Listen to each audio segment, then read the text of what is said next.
When you were young, what did you want to be when you grew up?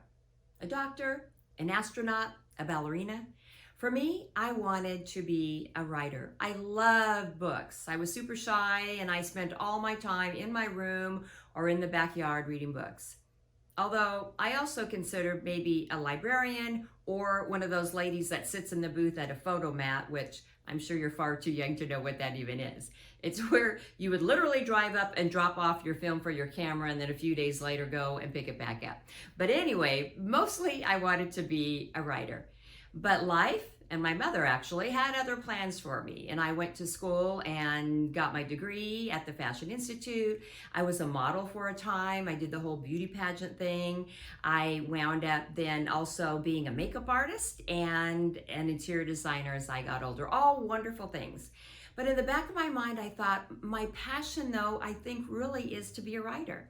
And so the year I turned 50, which is actually 15 years ago, I sat down and said, today is the day I write. And I started to write my very first book, despite not having an English class or any creative writing classes since high school back in 1975. And I then went on the internet and I took courses and I read books. And, I figured obviously I had to spend the time so that I knew what I was doing. And then since then, I now have, I think, 13 published books. So do I still feel like a writer? Maybe not so much. Do I write? Yes, I do.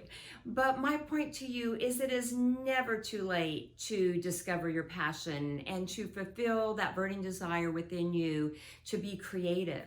I don't care if you're 40 or 50 or 60 or 70 or beyond, you can do it. If I can do it, believe me, anyone can. And so I say to you, go ahead and do it today, because if not now, when?